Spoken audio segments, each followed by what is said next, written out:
திருவாரூரில் நாங்கள் எடுத்துக்கொண்ட தலைப்பு வாழ்க்கை பயணம் சிறப்புற. இதில் எந்த பாடலை பின்பற்றலாம்?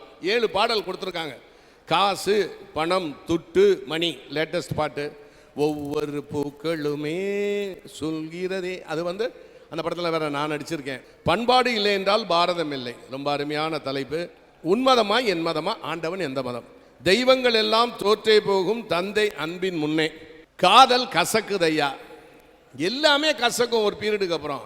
கடவுள் என்ற முதலாளி கண்டெடுத்த தொழிலாளி. உலகத்திலே மிகப்பெரிய ஒரு தொழிலாளி நம்ம விவசாய தொழிலாளர்கள். அவன் தான் நமக்கெல்லாம் முதலாளி மாதிரி. ஆனால் அவன் இன்று கஷ்டப்படுகிறான். எல்லா புகழும் இறைவனுக்கே. பண்பாடு இல்லை என்றால் பாரதம் இல்லை. இதுலயே உங்களுக்கு தெரிஞ்சு போயிருக்கும். ஆமா, நான் இங்க பண்பாட்டை பற்றி தான் பேச வந்திருக்கேன். எங்கள் தமிழ் பண்பாட்டில் தான் தாங்கள் பேசுகின்ற தமிழ் மொழியை கூட தாய்மொழின்னு சொல்றோம். எங்களுடைய தமிழ் மொழி தான் உலகத்தில் இருக்கிற எல்லா மொழிக்கும் தாயானவள். எங்கள் மொழியும் பண்பாடும் கலாச்சாரமும் நாகரிகமும் நேற்று பிறந்ததல்ல. கவிஞர் கண்ணதாசன் ஐயா பண்பாட்டை பத்தி அவங்க பாடல் வரியில் அழகா சொல்லுவாங்க.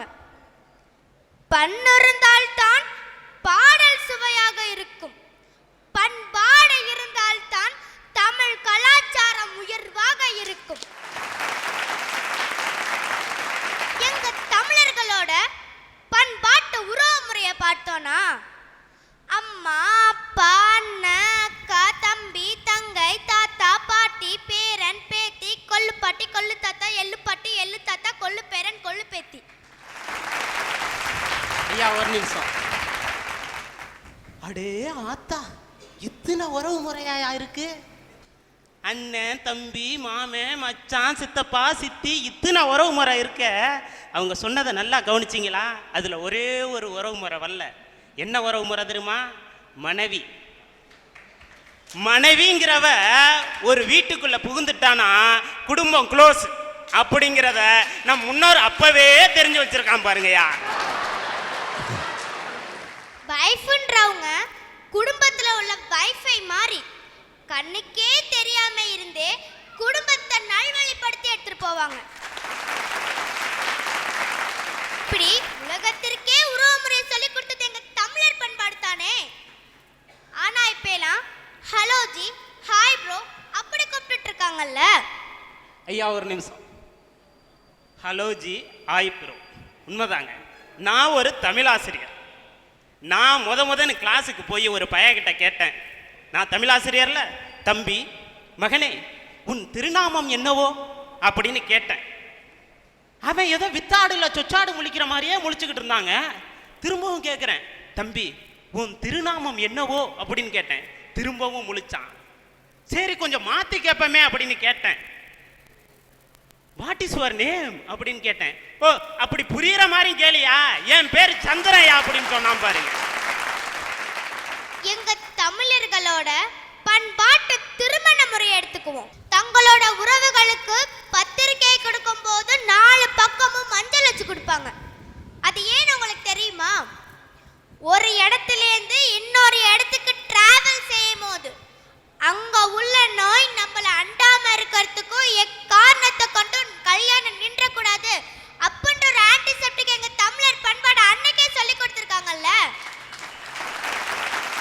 ஒரு நிமிஷம். பாப்பா சொன்னாங்க இப்பெல்லாம் அப்பெல்லாம் பத்திரிகை எடுத்துட்டு ஊரா அலைஞ்சாங்கன்னு. இப்பெல்லாம் என்ன பண்றாங்க தெரியுமா?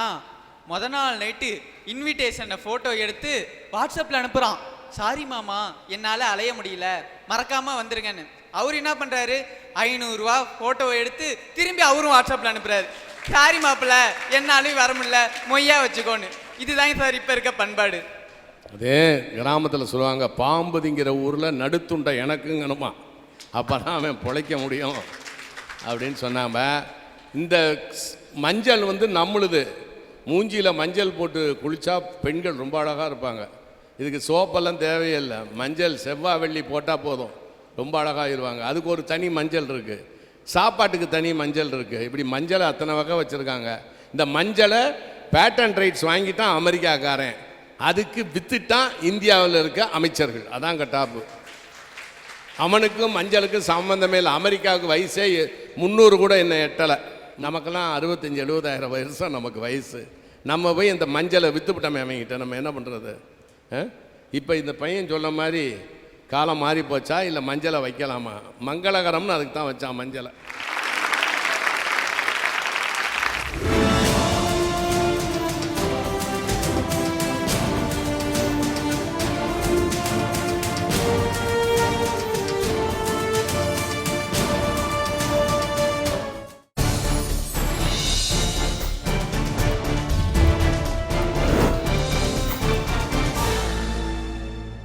வாழ்க்கை பயணம் சிறப்புற அமைய பின்பற்ற வேண்டிய பாடல் காதல் கசக்குதையா. இதை நான் ஏன் சொல்றேன்னா, அனுபவத்தில் சொல்றேன் கேளுங்க. ஆடிக்கு பின்னால் ஆவணி, என் தாடிக்கு பின்னால் ஒரு தாவணி. ஐயா ஒரு நிமிஷம். அண்ணன் சொன்னாங்க அவங்க தாடிக்கு பின்னால் ஒரு தாவணி. ஆனா உண்மை என்ன தெரியுமா? அவங்க தாடிக்கு பின்னாடி ஒரு தாவணி, 2 சுடிதார், 4 புடவை இருக்கிற மாதிரி தான் இருக்கு. என் மைண்ட் வாய்ஸ் நீ கேட்ச் பண்ணிட்ட. எனக்கு உடம்பெல்லாம் புண்ணு, அதுக்கு காரணம் ஒரு பொண்ணு. ஐயா ஒன்றும் இல்லை. காதல் என்பது ஒரு காணல் நீர் போல, தூரத்தில் பார்த்தா தெரியும், கிட்ட போய் பார்த்தா மறையும். ஒன்றும் இல்லைங்க, பல்லு இல்லாத ஆளை கூட பார்த்தலாம், ஆனால் செல்லு இல்லாத ஆளை பார்க்க முடியலங்க. ஐயா ஒரு நிமிஷம். இந்த காலத்தில் செல்லு இல்லாத ஆளை கூட பார்த்துடலாம், ஆனால் பொண்ணுங்களை பார்த்து சொல்லு விடாத ஆளை பார்க்கவே முடியாதியா. இந்த காலம் இல்லை தம்பி, எந்த காலத்துலையும் நீ காலத்தை மாற்றாத. பழைய காலத்து ஆளுகள்லாம் உத்தம உத்தரங்க மாதிரி, நாங்கள்லாம் ரொம்ப மோசமான மாதிரி, அதெல்லாம் கிடையாது. என்றைக்கு மனிதன் தோன்றினாலும் அன்னையிலேருந்தான். ரோமாபுரி ராஜ்யம், Mark Antony, Cleopatra, Caesar, Julius Caesar 2 பேர் விழுந்தது கிளியோபாட்ராட்ட. புரியுதுங்களா? சித்தூர் ராணி பத்மினியை பார்த்தா அலாவுதீன் கில்ச்சியை படையெடுத்து வந்தான். இப்படி சொல்லிக்கிட்டே போகலாம். திரௌபதியால் அழிஞ்சவன் தான் துரியோதனே, துச்சாதனே. சீதையால் அழிஞ்சவன் தான் ராவணன். இன்னைக்கு நேற்று இல்லை, ராவணர்கள் எந்த காலத்திலும் இருக்கிறார்கள். ஒன்றும் இல்லைங்க, முதல்ல அலெக்சாண்டர் கிரகாம்பெல்லு ஃபோனை கண்டுபிடிச்சாரு. ஃபோனை கண்டுபிடிக்கும் போது அந்த ஃபோன் அவரோட ஆராய்ச்சி ரூமில் அந்த பெருசுக்கு பாதி அளவுக்கு இருந்துச்சு அந்த ஃபோனு. காலம் மாற மாற மாற அப்படியே விட்டு சுற்றுற மாதிரி ஒரு ஃபோன் வந்துச்சு. அப்புறம் குத்தி அமுக்கிற மாதிரி, அப்புறம் சின்னதாக சோப்பு டப்பா மாதிரி சின்னதாக செல்லுலார் ஃபோன்னு பேசுகிறான். இப்போ பார்த்தா அப்படியே தடவுறான். கேட்டா டச்சு போனுங்கிறாங்க. காலம் எங்க போகுது? ஒன்றும் கிடையாது. அந்த டச் போனை வச்சுட்டு அவன் சும்மா இல்லை, அதில் 2 ஒன்று வாட்ஸ்அப்பு, இன்னொன்று ஃபேஸ்புக்கு. இந்த 2 ஆப்பும் ஆப்பு இல்லை, நமக்கு நாமே வச்சுக்கிற ஆப்பு. முன்னாடிலாம் காதல் பண்ணணும்னா சின்ன வாண்டு பையில தூது அனுப்புவோம், இப்போ வாட்ஸ்அப்பை வச்சுக்கிறேன், அவ்வளோதான். முன்னாடிலாம் what is your name please அப்படின்னு கேட்பான், இப்போ வாட்ஸ்அப் நம்பர் ப்ளீஸ் அப்படின்னு கேட்குறான். காலம் அப்படியே மாறுதுங்க, வேற ஒன்றும் கிடையாது. ஒரு பையனும் ஒரு பொண்ணு என்ன பண்ணியிருக்காங்க, கோயிலுக்கு போயிருக்காங்க சாமி கும்பிட. காதலும் கும்பிட்றான். கடவுளே என் காதலி சொர்க்கத்துக்கு போகணும், கடவுளே என் காதலி சொர்க்கத்துக்கு போகணும் வேண்டியிருக்கான். பக்கத்தில் காதலிக்கு ரொம்ப சந்தோஷம். சே, நம்ம மேலே இம்புட்டு பாசம் வச்சிருக்காரு நம்ம லவ்வருன்ட்டு வெளில வரும்போது கேட்குறா, கோயில் விட்டு வெளில வரும்போது, ஏங்க என் மேலே அம்புட்டு பாசமா அப்படின்னு கேட்குறா. அதுக்குள்ள அவரு சொல்றாரு, பாசம் உள்ள முகர கட்டையும் இல்லை, நீ இந்த இடத்துல இருந்து சொர்க்கத்துக்கு போயினா சொர்க்கம் நரகம் ஆயிடும், இந்த இடம் சொர்க்கம் ஆயிடும் இருக்காரு. சார், இன்னைக்கு சாதாரண மனுஷன்ல இருந்து டாக்டரா இருக்கட்டும், வக்கீலா இருக்கட்டும், ஐஏஎஸ்ஆ இருக்கட்டும், அம்பானியா இருக்கட்டும், அரசியல்வாதியா இருக்கட்டும், எல்லாருக்கும் தேவையானது ஒண்ணே ஒண்ணுதான், அதுதான் தன்னம்பிக்கை. அதனால தான் சொல்றேன், வாழ்க்கை பயணம் சிறப்புற நாம் பின்பற்ற வேண்டிய பாடல் ஒவ்வொரு பூக்களுமே சொல்கிறது. ஐயா, இன்னைக்கு காதலில் தோல்வியா?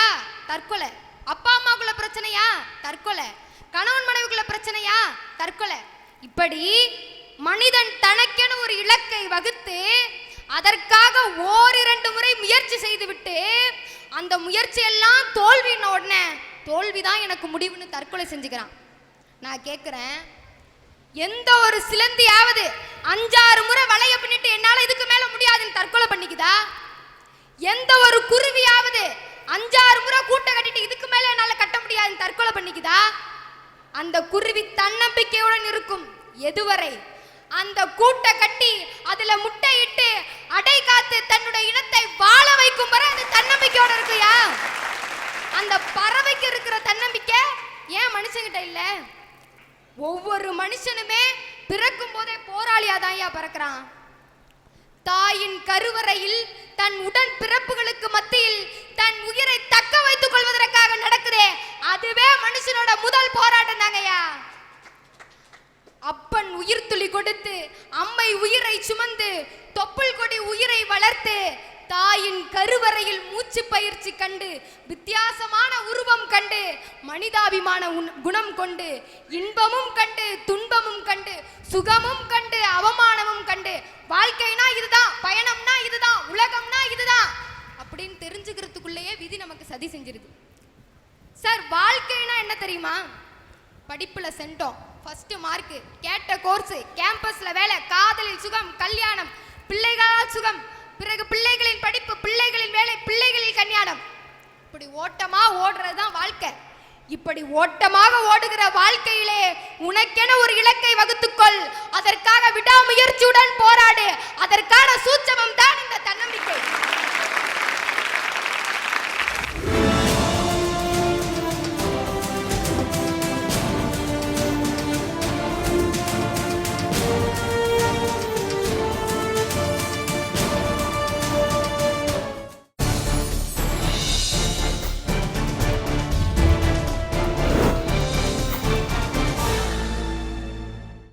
ஐயா, இன்றைய காலகட்டத்தில் தனி மனித வாழ்க்கை நல்லா இருக்கணும்னா என்னை பொறுத்த வரைக்கும் எந்த பாடலை பின்பற்றணும்னு கேட்டால், தெய்வங்கள் எல்லாம் தோற்றை போகும் தந்தை உந்தன் அன்பில் என்ற பாட்டை தாங்க. என் அப்பா அனாதைங்கிற ஒரே சொல்லுக்கு சொந்தக்காரர். ஏன் இப்படி சொல்கிறேன்னு நினைக்கிறீங்களா? எங்கள் அப்பா பிறந்த ஊர் அரியலூர் மாவட்டத்தில் இருக்கிற நாகலாபுரங்கிற சின்ன ஊருங்க. எங்கள் அப்பாவோட கூட பிறந்தவங்க 5 பேர். ஆனால் எங்கள் அப்பாவுக்கு 5 வயசாக இருக்கும்போதே எங்கள் தாத்தா பாட்டி இறந்துட்டாங்களாம். பார்த்து வளர்க்க வேண்டிய கூட பிறந்தவங்க எல்லாரும் எங்கள் அப்பாவை அனாதையாக விட்டுட்டு போயிட்டாங்க. அப்போ அந்த ஊரில் ஒருவேளை சோத்துக்கும் தண்ணிக்கும் எங்கள் அப்பா வீடு வீடாக ஏறி இறங்குனது இன்னும் எனக்கு ஞாபகம் இருக்குங்க. வாடா அப்படின்னு கூப்பிடுற அந்த இடத்துல நாயை வெளியில் போடா, உன் முகத்தில் முழிச்சாவே பாவம் அப்படின்னு சொல்லி விரட்டி அடித்தவங்க தாங்க அதிகம். அந்த சூழ்நிலையில் யாரோ ஒரு புண்ணியமாக எங்கள் அப்பாவை அழைச்சிட்டு போய் கிறிஸ்தவர்கள் நடத்துகிற அனாதை இல்லத்தில் விட்டுட்டாங்க. அங்கே அவங்க எங்கள் அப்பாவை வளர்த்து ஆளாக்கி படிக்க வச்சு அம்ப்ரோஸ்னு கூப்பிட்டாங்க. எங்கள் அப்பா வந்துட்டு கிறிஸ்தவ மதத்தை சேர்ந்த லூர்து சகாயமேரிங்கிற ஒரு பொண்ணை கல்யாணம் பண்ணாங்க. அதுக்கு அடுத்த வருஷமே நான் பிறந்துட்டேங்க.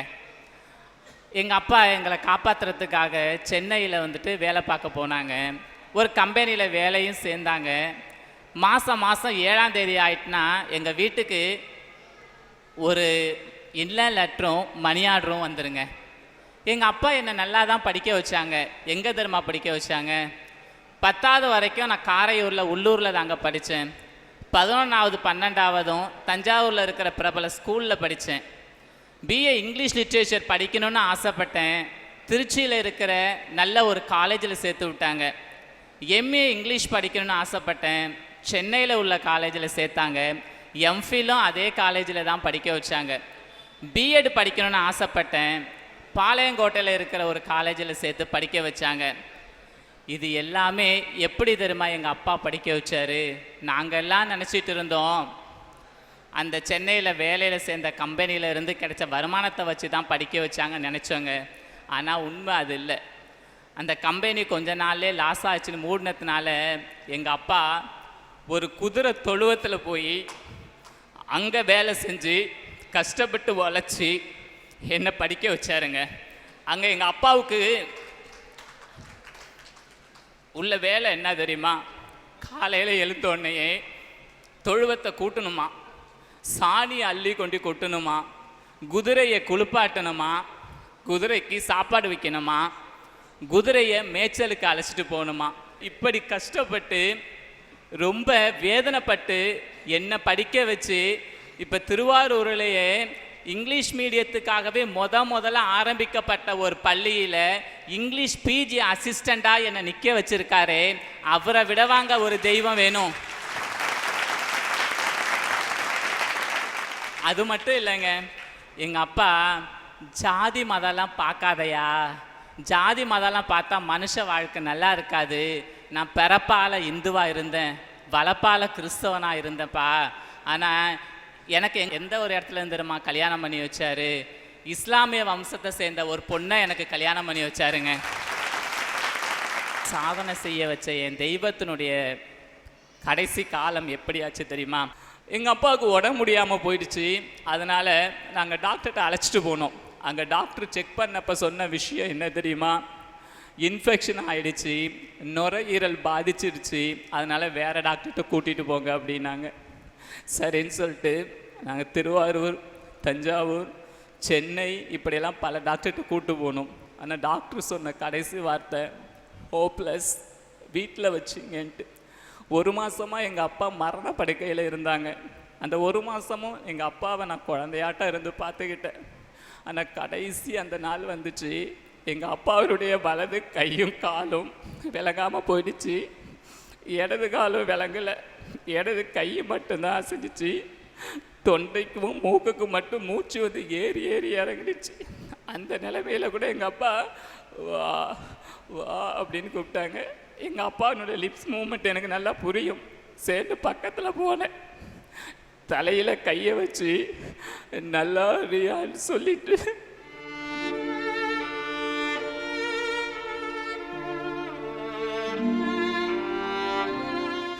அப்படின்னு இறந்துட்டாங்க.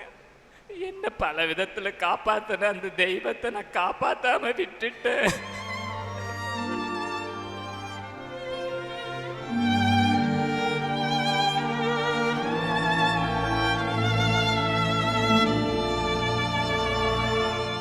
இன்னைக்கு நான் போட்டிருக்க ட்ரெஸ்ஸுலேருந்து, நான் போட்டிருக்கிற வாட்சிலிருந்து எல்லாமே கொடுத்தது எங்கள் அப்பா தான் எனக்கு. எத்தனை ஜென்மம் எடுத்தாலும் சரி, நான் என்ன பாவம் பண்ணேன்னு தெரியல. எங்கள் அப்பா உயிர் போகும்போது என்ன நினச்சி போனாங்கன்னு தெரியல. என் பையன் என்னை காப்பாற்றாம விட்டுட்டான்னு நினச்சாங்களா, இல்லை என் பையன் அலட்சியமாக இருந்துட்டான்னு நினச்சாங்களான்னு எனக்கு தெரியல. ஆனால் ஒரே ஒரு விஷயம்ப்பா, நான் தெரிஞ்சு தெரியாமலோ ஏதாவது தப்பு பண்ணியிருந்தா என்ன மன்னிச்சிருங்கப்பா. எத்தனை வருஷம் ஆனாலும் சரி, எத்தனை ஜென்மம் எடுத்தாலும் சரிப்பா, நான் உங்களுக்கு தான் அப்பா பிள்ளையா பிறக்கணும். அந்த வரத்தை மட்டும் எனக்கு கொடுத்துருங்கப்பா.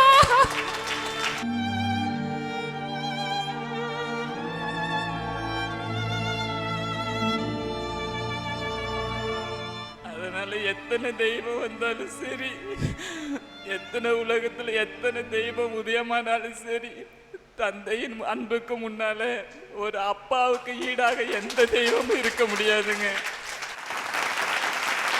இவருடைய சம்பந்தப்பட்ட 3 கடவுள்களும் ஏன் இவரை சோதித்தார்கள் என்பது தெரியவில்லை. எனவே ஆனால் இப்படிப்பட்ட ஒரு மகன் ஒருவன் எல்லாருக்கும் இருந்தால் அந்த எல்லா தகப்பன்களும் இப்படிப்பட்ட மகனை பெற்றதுக்கு அவங்க அப்பா பெருமை அடையணும். அம்மா அவருடைய பெற்ற தாயார் வாங்க.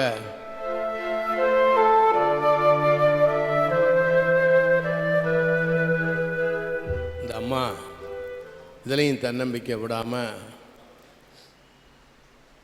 இருக்காங்கும்போது ரொம்ப ஆச்சரியமாக இருக்குது. இந்த மாபெரும் அரங்கத்தில் ஒரு விஷயத்தை நான் பதிவு பண்ணணுன்னு ஆசைப்பட்றேன்.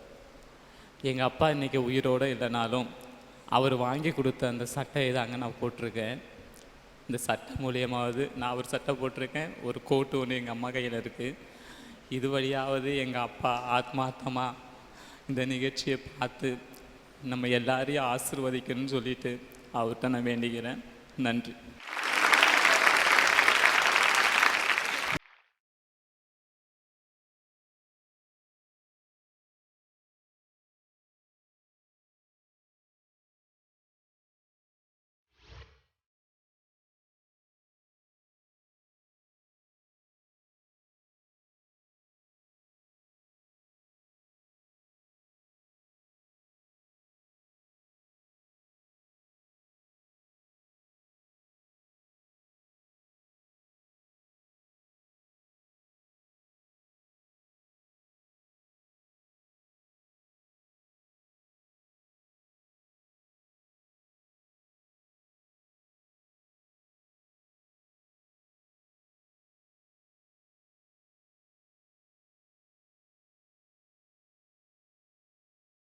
இது உங்க மேடை நிகழ்ச்சியை உங்கள் ஊரில் நடத்த வேண்டுமா? தொடர்புக்கு செல்லாஸ் பப்ளிசிட்டி, தஞ்சாவூர்.